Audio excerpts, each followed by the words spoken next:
Sicilian defense is on the board.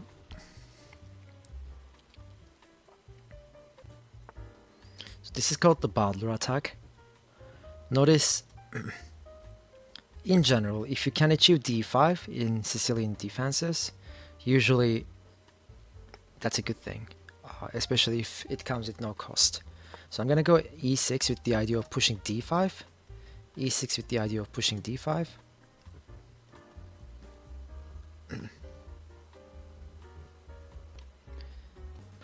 Okay, so e5, you strike back with d5, because if pawn takes knight, pawn takes bishop. Okay, opponent immediately goes for d3. It's somewhat surprising, because I can take this pawn, you can take over there, or could I do this even? Might be possible. If takes, pawn takes, no, if takes, pawn takes g7 is probably what's going to be played. So let's think about this. If queen takes, pawn takes, I think that's alright.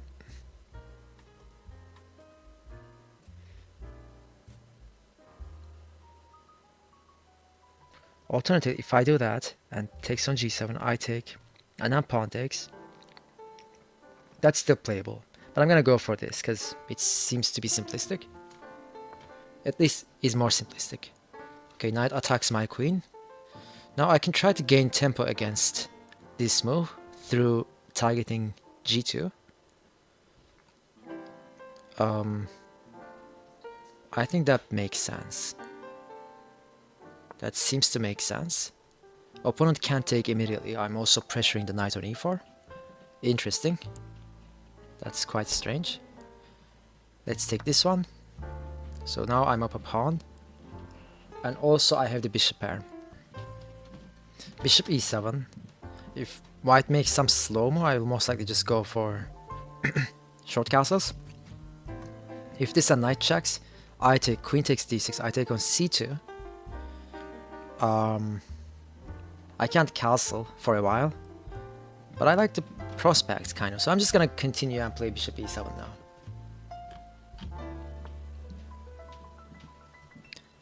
Okay, opponent tries to do something over there. What if I just castled? I castle h5, queen f5. I can try to offer a queen trade through d5, so that's alright. Other than that, I don't see much of a threat, so I'll just go ahead and castle short here. h5, queen f5. If h6, that's a little bizarre. That's a tad bit interesting. There's also rook d8. That's an in-between move. So why not throw in the in-betweener first? I guess that makes sense. So let's first develop this guy. If you take, I take, bishop takes, that's fine. I'm good there. Sam, welcome to the stream. How are you doing? If I take, you gotta take my queen. And then my pawn is hanging, my bishop is hanging, my rook is hanging. It's probably not the best there. What if I did this? Knight takes, and then I take, and then pawn takes, and then I take the knight. Or takes, takes, queen takes, I take, and then knight takes, I take the knight. I guess that works. Let's do this. Because I'm gaining 2 minor pieces for the rook. So we are taking the bishop here, because if queen tries to throw in an in-betweener, I'll just take with the bishop. Now you gotta take my queen back, but I'm gonna take with the bishop. And now I'm up +2, because I've got not only an extra pawn, but also 2 bishops for the rook, which is a very good trade for me. Knight f3 maybe?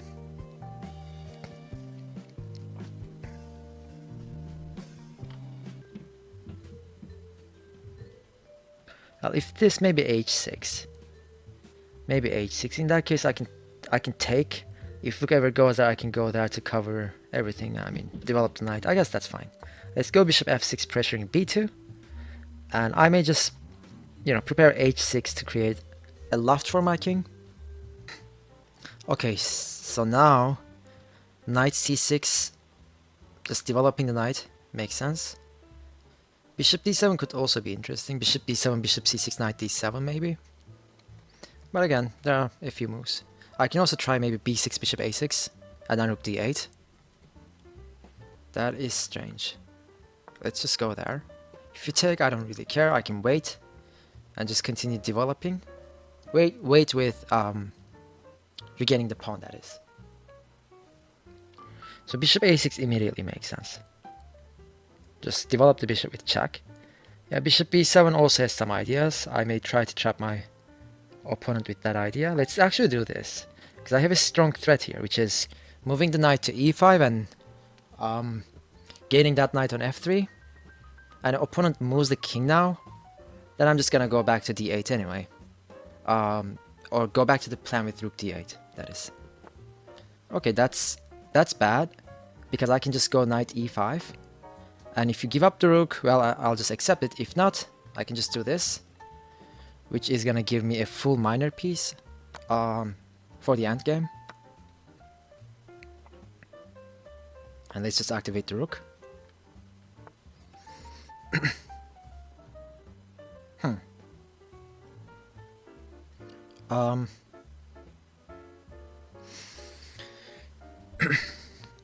What if I take and then go king g7 or something? So I'll just go up and defend the bishop. Just go up and defend the bishop.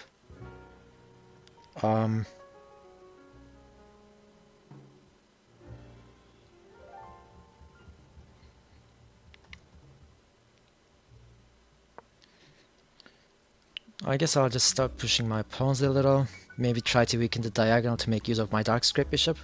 I can't throw freaking arrows today.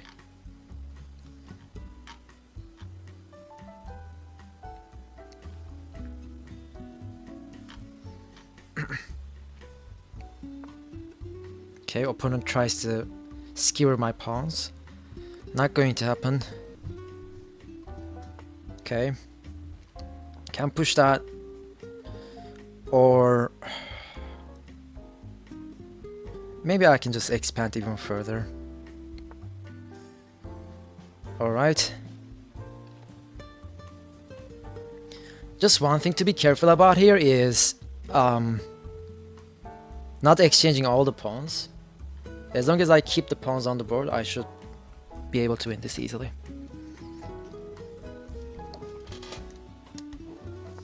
Okay.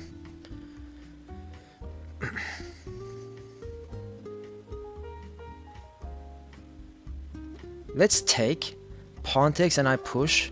Now that's a fixed weakness. I'll just go up and pressure it. In the meantime, opponents should probably try to go after my own potential weaknesses, such as... I think I'll just go over here now. If you do that... Okay, you don't even do that. Now take. Because that just simplifies the game. Why should I avoid that? And then go there. Here's we have a big barrier. Let's do this. Yeah, that's it. Opponent can't approach the position at all. Like, that's it. Nothing to do. It's dead.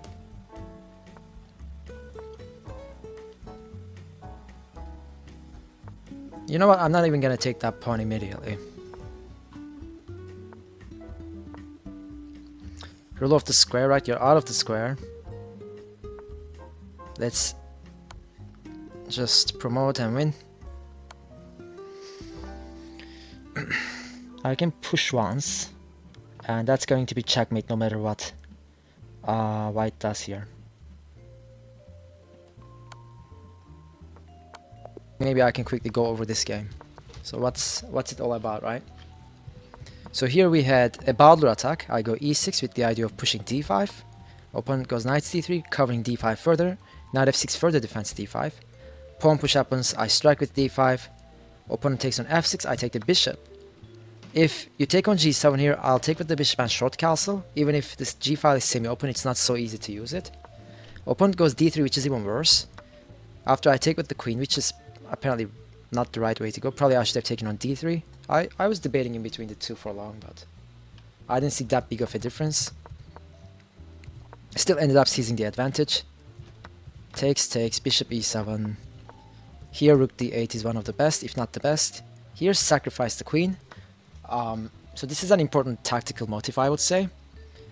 It's a mixture of Desperado with... I'm not sure what actually. I think it's just an example of Desperado. I see that this queen is hanging, so is my queen, and I'm saying, well, instead of giving up the queen for nothing, I'm going to give it up for 2 minor pieces, and then, you know, and whatever you do, if you take my queen here, I'll take your queen, you'll have to respond, and then I'll take the knight. Or if you take there first, as you did in the game, takes, I have the 2 bishops for a rook, as well as an extra pawn. It's like totally winning. And later on, knight c6, h6, just continue developing, nothing crazy is happening. Yeah, after that I was just winning. Yeah, definitely. There wasn't really anything to do. Here I delivered a check, and after aligning the knight with the king, or king with the knight, opponent tries to go there to do something. I'm not sure what they were threatening to do, but knight e5 just is crushing. Nothing to do. And this is just a simple ant game. Offer trades. If you end up with an extra minor piece with some pawns on the board, at least you are winning totally. As soon as I see this rook offer, I just take it, take on c3. Really nothing to do. Here we have a barrier, right? King can't really get closer. And yeah, it's all my king now, getting activated. I didn't even have to do that, but whatever. Very simple ant game.